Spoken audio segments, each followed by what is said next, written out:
Thank you, Ashley. That was a really excellent presentation. I think you set a great context for discussion about what are the priorities and what we're lacking and what should be done in Turkey. So, my presentations, I would say, when I asked, first of all, let me thank you to the conference organizers for this wonderful organization. I mean, it is really an honor and pleasure to be here, and with so many people whose names I've grown up with, to admire and respect, and then the young scholars' presentations obviously is extremely encouraging part of this. There are many young scholars here, so we're going to exceed the successes of the previous generations. I just wanted to talk about what I know, because one of my sort of teachers when I was doing my PhD, Tom Sargent, who's a Nobel Prize winner, one of his advice to me when I went on the job market is say, if somebody asks you a question and you don't know the answer, just say, I don't know. And sort of I've always felt sort of, I'm not going to try to answer questions I don't know about. So obviously I'll try to answer them in time, but not at the spot. So I'm going to end up talking about something what I know about. So I'm going to talk about markets. And sort of, as Karam said, I'm a microeconomist. A microeconomist as opposed to macroeconomist. What we do is we study how individuals and firms behave. Okay, so in some ways we are close to psychologists at the very individual level, but we also have to think about firms and very strategic agents in the economy. And we can think of this as the atoms or the building blocks of the economy. So we study these things, and it's obviously a field with a big history, a long history. But what I would like to say is that in the last 15 to 20 years, the nature of research in this area has really transformed. And thanks to data, obviously these days it's very fashionable to say big data. And my colleagues from biology or astrophysics are going to laugh at that because the types of data sets that we use are probably much smaller than what they use. But it is big data by economists' standards, at least. And I want to talk. It's basically a story of more of a personal journey. So the personal journey started with taking an Econ 101 class, which I'm guessing a lot of you in this audience may have taken. And that class starts with drawing a demand curve. Demand is, okay, well, I'm willing to pay this much for this good, but if the price is higher, I'm willing to buy less of that. So at the low price, I'm going to buy more. So how do we determine price? Well, Econ 101 was saying there is a supply curve, right? At the high price, everybody will be rushing in to supply that good to you. At the low price, nobody wants to produce that for you. Where the two meet, that's the good stuff happens. That's where everybody's happy, or as happy as they could be, because if the price was too high, then there would be too many suppliers for too few demanders. And if the price was too low, then there would be too many demanders for too few suppliers. So that's our equilibrium point, or the balance point that we want to be at. That's how markets, the economy works, by setting prices. And the prices, this price level determines the quantity of stuff that's being produced, how resources are allocated, how sort of firms decide how much stuff to make. The price decision, determines how much stuff is being made. So this is a great, let's say, fiction that we put up, this nice picture. But I always wondered, sort of, what happens in reality? I mean, in reality, nobody shows you a demand curve or a supply curve. How does a price come about? Okay? From our personal experiences, we know that in many markets that we see, it's not like that somebody draws a supply curve or demand curve, which arrive at the price. The supplier sets a price. You go to the market, you see the price for oranges, and you decide whether to buy or not. Okay? So, but then you might ask, how do the sellers know what the right price is? It's always, you might say, okay, it's a trial and error thing. You try certain prices, and then they try other prices, and then eventually it settles somewhere. But how does it happen really? I really want to see this in action. And let me go to this sort of, and I was searching for the answer to this, where can I see this really happening, the supply curves and demand curves happening? And where I found this was during my PhD dissertation in an auction market. So everybody, I'm thinking, has heard of what an auction is. Probably may have bid on one as well, on eBay, or maybe you bid for a house yourself. So, but what I decided to study is what's the auction of government bonds, government treasury bills or bonds. And there, people who had come before me in this literature had drawn pictures like this for how government bonds are sold. Okay? One picture was, people who want to buy the government treasuries, they will give a demand curve, and then the government knows how much stuff to sell, this is the supply, and where the demand meets the supply, that's going to be the price. But then these people give these prices that they want to pay, so they're going to end up paying the prices that they bid in this auction. So this is one auction mechanism that we're going to use. The other mechanism that we're going to use is, again, as previously, they can give their demand curves. There's a supply curve that determines a price, and everybody pays that same price.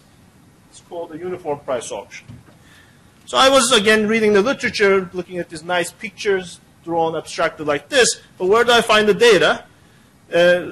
So that was, I'll come back to this theory. The data ended up coming from a very familiar place, from Turkey. So it turns out, the Turkish Treasury had been running these auctions between, they still run them almost every week.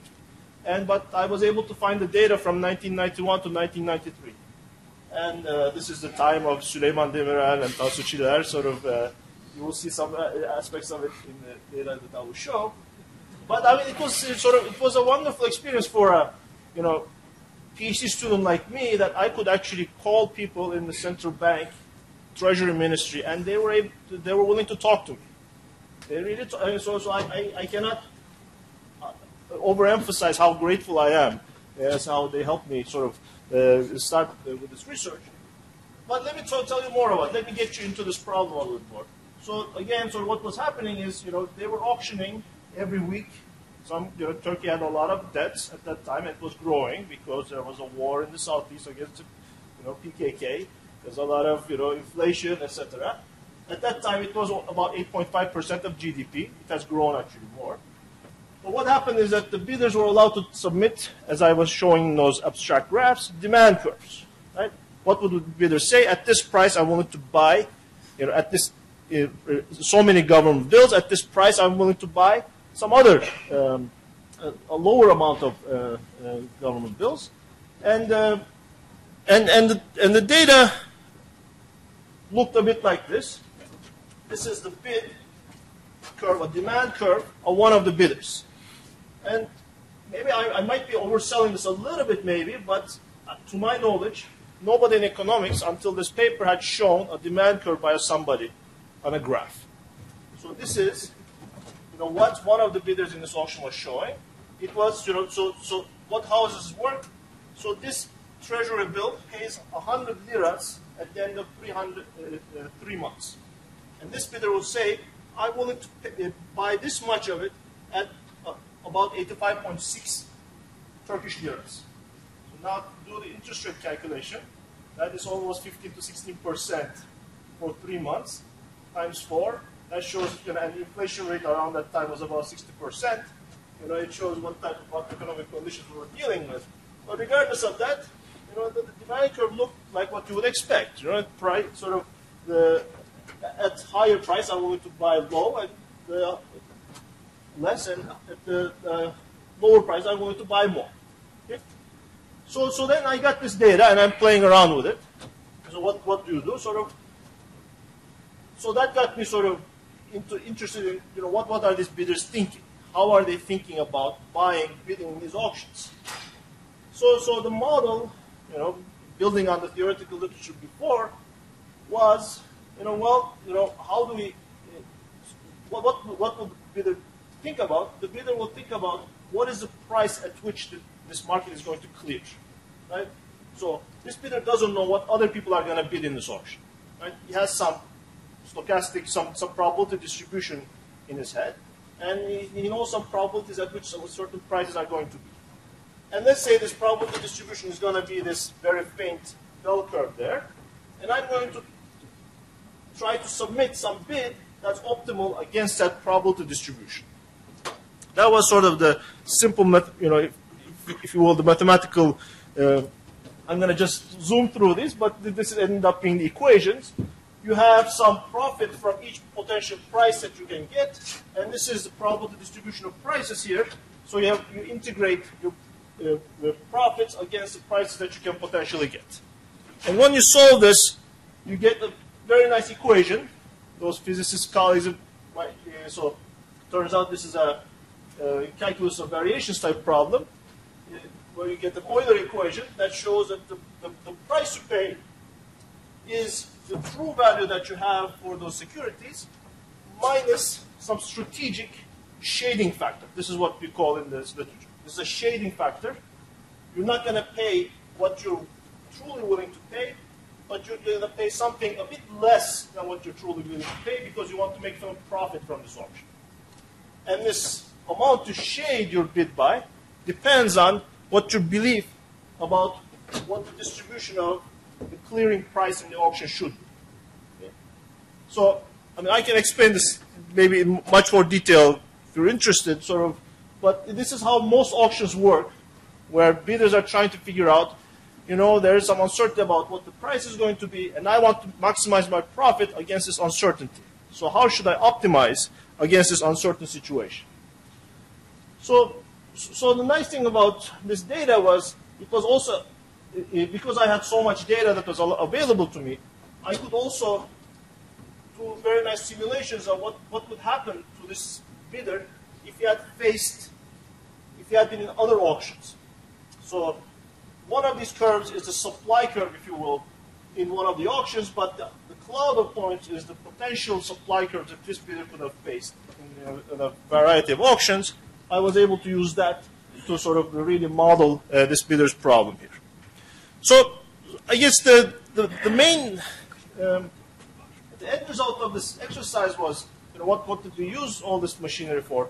Was to try to help the Treasury as to figure out what kind of auction mechanisms they should use. Because now we have a model that's informed by data as to how bidders are actually optimizing and what are they thinking about when they're bidding. Now, if we can show that this model works, then we can figure out how these bidders are going to behave in other new situations. So suppose we decided to run the auction in a different way. How are these guys going to behave? That's sort of the engineering question or the policy question that we're interested in. And having a model that is really validated by a rich data set really helps us make such simulations or predictions as to what's going to happen. Right? I mean, this is nothing new to those of you who are make a living building models. Those of you who are engineers or scientists. But we economists want to have real models that work with high precision as well. So and the key to this was having detailed data, and with this detailed data, our end result was that the Turkish Treasury was actually doing okay. And if they had changed to another auction mechanism that was recommended by a lot of auction theory experts, the gains from doing this shift would have been quite minimal, on the order of 0.02%. Now, 0.02% might strike you as being a very small number, and in the Turkish context, it was not that much. But we did the same exercise using the U.S. Treasury auctions. And the U.S. Treasury in 2013, for example, they sold about $8 trillion of government securities. The Turkish GDP is 800 billion about, so that's 10 times Turkish GDP. And the U.S. GDP is about 13 trillion. So, and the U.S. has an enormous debt stock. And we found, purely by chance in a sense, we did the same analysis, that the potential gains from changing the mechanism is about, again, 0.02%. But 0.02% times $7.9 trillion is, well, you can do the math, it's a lot of money. So that's sort of, what we have provided the security, U.S. Treasury with, and they're thinking about ways of improving their auction design. So this idea of, let's say, using detailed information on how people are bidding applies to many, many other market contexts in the economy. I'm going to give one or two more examples. Kerem will warn me when I'm completely running out of time. But another example is the electricity that powers this room, actually. So in many states in the U.S., what happened in the last 20, 25 years again is that a lot of electricity markets around the world became deregulated. So what does that mean? Deregulation, what does that mean? It means that there are individual companies who run power generators. Right? There are some, if you go out, to drive in the Midwest, you will see, for example, lots of wind farms. Okay? Or you will see a lot of coal burning plants or, natural gas fired plants. These are all owned by individuals or, individual corporations. So these generators generate the power. Those are given to a common grid, and then from this common grid, it's distributed to the individual, production units or to houses through the distribution network in the cities. But how do we determine the price of electricity? Well, it turns out the way that the price of electricity is determined for every hour of the day, or sometimes even more frequently, every 15 minutes of the day, is through an auction. The generators provide those steps, those staircase bids to a central auction facility, and the utilities that are providing electricity to the households give demand bids to the central facility, and they cross them together to find what the price is going to be. And and a lot of my research has been studying what exactly goes on in these markets as well. And those of you who sort of saw me talking about the bidders, mathematical optimization problem, etc., might say, come on, these guys could not be solving all these problems. You have to get a PhD to solve this problem. How do these guys, do these things? Well, here's my answer to you. This is one example of a bidder. So the green line is the bid actually that we see in one of the hours of this auction. And the red line is what the theory predicts. So again, this is not, by physics standards, this might not be the most convincing fit of the data, but I would say for economic standards, it's pretty good. It says we're getting almost spot on what these guys are doing. So, but that picture is a special one. You might say, look, maybe you picked a really good one to show me.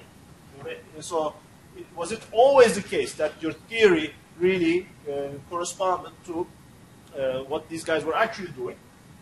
So we want to be honest about that. And the truth is, these Reliant guys, Reliant Energy of Houston, are actually one of the industry leaders in this. They were about 90% of getting the theoretically possible profits in this auction. Okay? But other guys were doing a bit less well than that. For example, South Texas Electricity Corporation or the City of Garland, etc. And you will notice a pattern here. This is a very profit-hungry, very sophisticated corporation that employs a lot of PhDs in this trading room. And these guys are doing extremely well.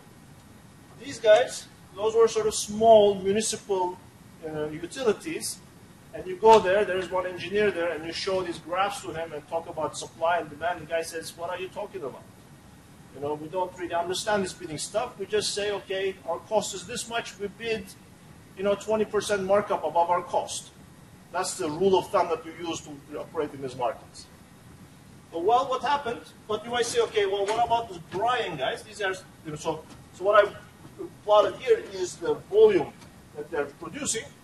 And this shows the intuitive results that the guys who are large have more incentive to bid in the theoretically optimal way. They have more resources to bid optimally. So the small guys, maybe they don't have resources. They can't hire the PhD consultants, etc., to do their bidding. So they don't do so well. That's partly true. But what about that outlier, Brian? It turns out Brian is a little town right next to Texas A&M University. And the guy who was working at Brian Utility was the student of my co-author. And he took his class. So So they ended up doing, once this guy learned the stuff, doing very well, and he was hired by TXU to be one of their expert traders to help their bidding operations. So it shows how markets evolve in a sense, right? So the Texas market that we studied was deregulated only 2 years before we got this data. It took a while for them to figure out how to play the game, if you will. These guys figured out early because they had a lot of resources and a lot of incentive. These guys didn't. But eventually, people began to learn the game. So 5 minutes. So that shows a little bit the sort of challenge of doing economics, right? So we are, a field that likes to sort of, really put people's decision in terms of mathematical equations and optimization problems, etc. But then you have to face the data of people, who might not know this stuff, from that perspective. I mean, they might have been in the industry, they're doing things through their own rules of thumbs. So it's always a challenge trying to sort of say, when is a theory actually working, when is not. One more, let me give one or more examples. Maybe I'll skip. So I'll say one thing here. The other, uses of data is, we also have a project with the European Central Bank. We study how actually monetary policy is being made, not from the perspective of just setting a rate, but how do they actually inject the money into the economy. So it turns out that the European Central Bank runs an auction every week to give loans to banks. Every week they auction off something like 300 billion euros or more, depending on the situation, to European banks. Because what happens is banks, they're doing borrowing and lending money. Some are short on cash, some are long on cash. So those who are short on cash borrow from other banks. But if they can't find another bank to borrow from, where are they going to go? Well, they go to the central bank and borrow. And that's how the central bank, in a sense, controls the rate of interest in the short-term loans in the economy by being the lender of last resort, if you will. And how do they determine what is the interest rate to be given to the banks? They do that through an auction. Well, we were the first people to figure out, to get data from those auctions. And this cloud of points, I apologize if it's not the best one, but basically a lot of demand curves that were given by these banks in these set of auctions in the period that we studied. And it turns out that the period we studied was a very special one. So notice that I've marked the red lines and the blue lines. The red demand curves that are sort of downward sloping are the bids that were given after August 9, 2007. The blue ones are before August 9, 2007. Because what happened in August 9, 2007 is, during the spring of 2007, there were news coming from the United States about how people in Las Vegas were not able to pay back their home loans, subprime borrowers, etc. And everybody's thinking, so what's going to happen? Are these guys going to be able to eventually repay? And the Europeans are thinking, are we exposed to what's going on in the U.S.?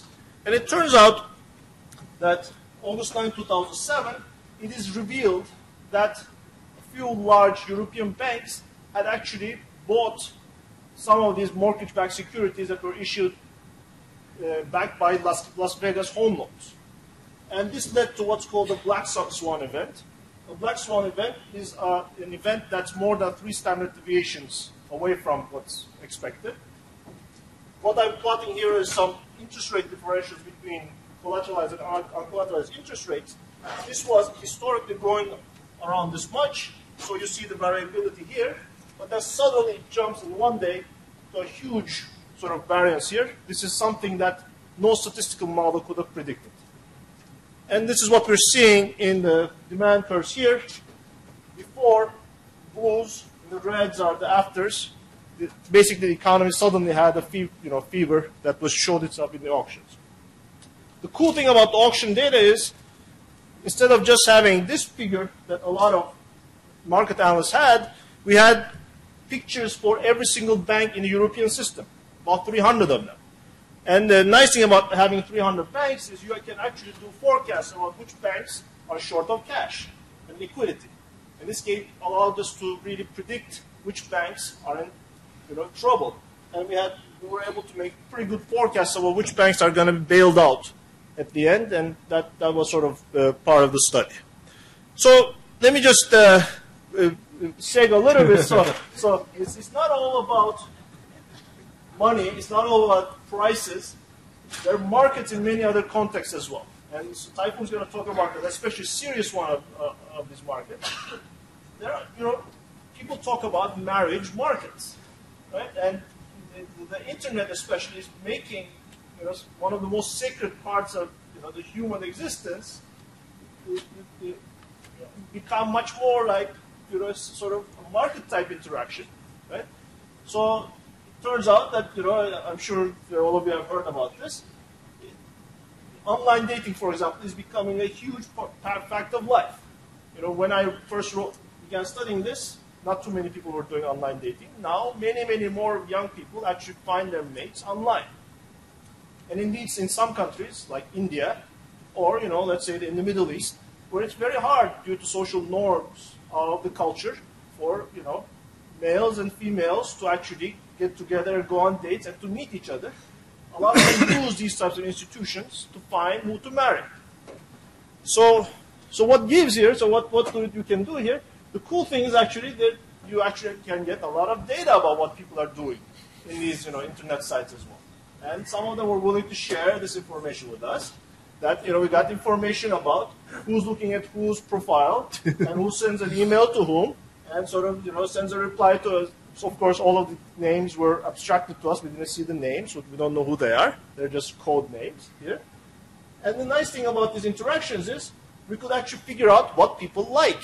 And we wrote a very sort of maybe titillating this titled paper called "What Makes You Click." And in this paper, what we did is to figure out what people care about, and sort of we looked at whether women like men's income. Yes. But do men care about the women's income? Not so much. That there's a little bit more motoricity here, but it seems to veer off here, which is you might think from pure economic standpoint it shouldn't happen necessarily. What about education?